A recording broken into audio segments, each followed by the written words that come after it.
You don't descend genetically from all your ancestors. The human genome is made up of more than 3 billion base pairs, the nucleic acids that bind to one another to form the double helix structure of DNA. There are only 4 types of base pairs. Adenine always pairs with thymine, and cytosine always pairs with guanine. Now, you might imagine that 3 billion base pairs is a very large number, and you'd be right. But remember that the number of your ancestors doubles every generation. We only need to go back 32 generations to roughly 1200 AD before each of us has over 4 billion 30th great-grandparents. If we were to descend equally from all of our ancestors, we would reach a hard limit around this time. With more ancestors than units of DNA, we simply could not descend from everyone. Having said this, one might imagine that it's irrelevant how many theoretical ancestors a person had 32 generations ago. Due to cousin marriage, many of the same people appear in different places in our family tree, so we would have far fewer actual ancestors than base pairs of DNA. In fact, it would not be possible to have 4 billion ancestors living in 1200 AD. We now estimate that only 450 million people lived on the planet at that time. Even if a person living today managed to be descended from all of them, this is a far smaller number than the limit of 3 billion base pairs. We could say the same thing about earlier human populations. No matter how far we go back in time, there would be fewer people living on the planet than there are base pairs in our genomes. Those individual ancestors would appear over and over again in our ancestry, distributed over many different parts of our family trees. Therefore, we should still be able to get genetic material from all of those ancestors. But this is not how human descent works.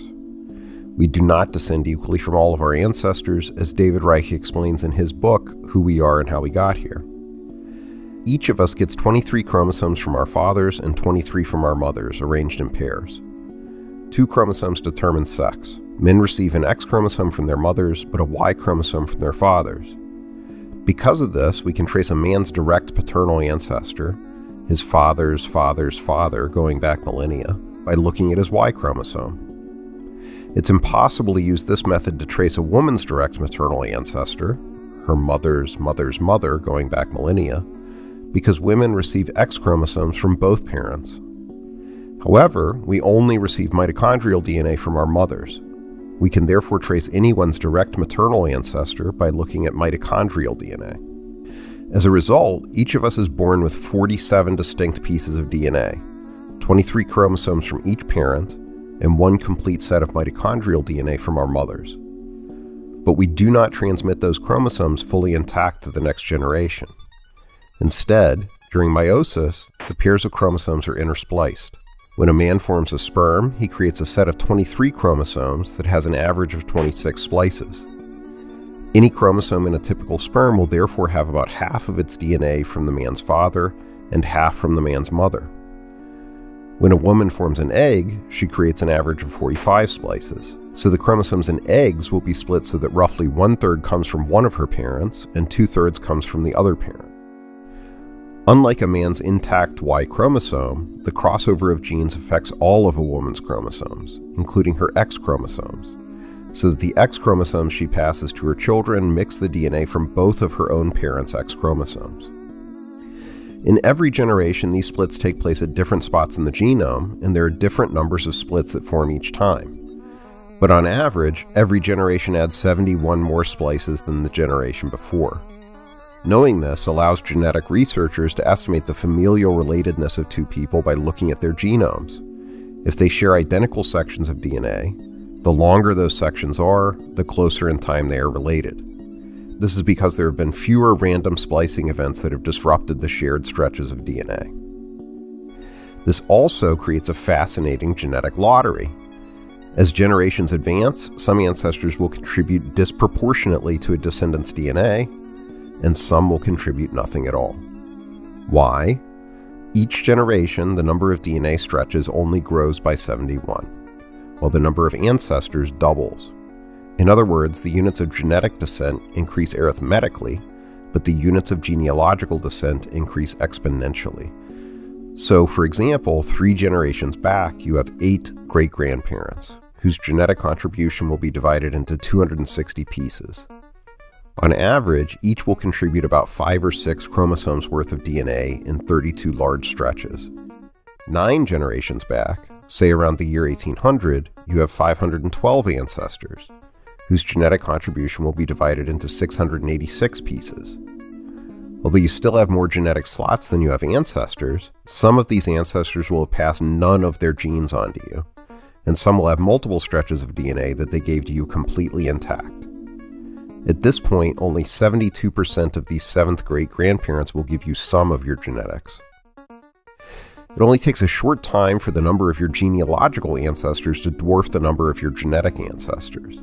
15 generations back, say around the year 1650, when the first English colonies began to be founded in North America, you have 32,768 genealogical ancestors, but only 1,112 genetic ancestors. Over less than 400 years, 97% of your ancestors contribute nothing to your genetics. The same is true in the reverse direction.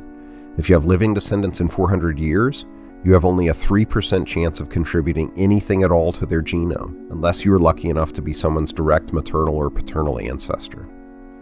Soon, any contributions you do make will appear in slivers of DNA so tiny that it becomes difficult to distinguish whether you or some other ancestor made the contribution. Within a very short time, we descend from an anonymous stream of humanity. We are individually shaped by a few recent ancestral generations. We strongly shape a few generations of our descendants, and then our contribution passes into an anonymous stream of humanity. With the aid of some speculation, an example from a royal family can help illustrate this. The current king of the United Kingdom is Charles III. At the bottom of the screen, his father's contribution to his DNA is highlighted in purple, and his mother's is highlighted in orange. Charles's mother was Elizabeth II, who was queen for 70 years from 1952 to 2022. Charles inherited half of his genome from her, including his X chromosome and his mitochondrial DNA. This contribution to Charles's DNA remains highlighted in orange. Her father was George VI, king during World War II. Already at this stage of descent, the randomness of meiosis begins to play a role. Grandparents do not contribute equally to their grandchildren. In our hypothetical scenario, we might imagine that George contributed slightly more than half of the genes that Elizabeth passed on to Charles. This contribution remains highlighted at the bottom of the screen. George's father, Charles's great-grandfather, was George V, king during World War I. In our scenario, George V contributes a heavy proportion of the genes that his son eventually passes on to Charles. Note that despite his genetic closeness to Charles, George V's DNA makes no contribution at all to chromosome 17. George V's father was Edward VII, who was heir apparent for 60 years and king for 9. At this stage, each ancestor should account for 6.25% of their great-great-grandchildren's genes. In our scenario, Edward instead contributed 10.33%. His mother, Charles's third great-grandmother, was Queen Victoria, who ruled England for most of the 19th century and whose 9 children intermarried with the various royal houses of Europe and thus fought on both sides of World War I. Her father was Prince Edward of Kent-and-Strathearn, who had an unimpressive military career that ended prematurely after he was stripped of command of the outpost of Gibraltar following a mutiny. He theoretically remained governor of Gibraltar but was forbidden to travel there again. Because Edward was Charles's 4th great-grandfather, one of 64 ancestors contributing to 473 genetic slots, it is almost certain that he passed on genes to Charles. In our scenario, he contributed an outsized 5.3% of Charles's genome. Edward's mother was Charlotte, a German who married George III and became the Queen of Great Britain during the American Revolution. In reality, she very likely contributed to King Charles's genetics, although on average, ancestors of her generation contributed less than 1% each. In our scenario, she contributed 2.6% of Charles's genome. Charlotte's father, Charles Louis Frederick, was 3 months old when his own father died. He never inherited the Duchy of Mecklenburg-Strelitz and lived in a small castle where he enjoyed playing the transverse flute. There's a 91% chance that he contributed to King Charles's genetics. Adolphus Frederick II was himself born posthumously and ruled over the small province of Mecklenburg-Strelitz. There's a 72% chance that he contributed to King Charles's genetics. By this point, 9 generations deep into a family tree, the average ancestor contributes a single snippet of DNA to their descendant. In our scenario, Duke Adolphus contributed a hefty 0.66% of Charles's genome. The Duke's father, Adolphus Frederick I, reigned as Duke of Mecklenburg-Schwerin throughout the first half of the 1600s, except for a brief time when Catholics under von Wallenstein seized the province during the 30 Years' War. There's a 50% chance that he contributed something to King Charles's genetics. His mother Sophia had married the Duke of Mecklenburg, who later split the duchy in half for his two sons. There's a 32% chance that she contributed anything to King Charles's genetics. Sophia's mother Christine was one of 10 children of the Landgrave of Hesse and was almost married to the King of Sweden, but instead married the Duke of Holstein-Gottorp. There is a 19% chance that she contributed anything to King Charles's genetics. In our scenario, she contributed exactly the same stretches of DNA to Charles that her daughter did, making their genetic contributions to him indistinguishable. Christine's mother, also named Christine, was married to Philip of Hesse, who felt disgusted by her and openly practiced a bigamous marriage with another woman. There's an 11% chance that she contributed anything to King Charles's genetics. In our scenario, we've arrived at a single tiny snippet of DNA shared between Christine and her descendant Charles, amounting to 0.05% of his genome. Christine's mother Barbara was married to the Duke of Saxony in front of more than 6,000 Polish and German nobles. There's a 6% chance that she contributed anything to King Charles's genetics. In our scenario, her contribution to Charles mirrored that of her daughter Christine.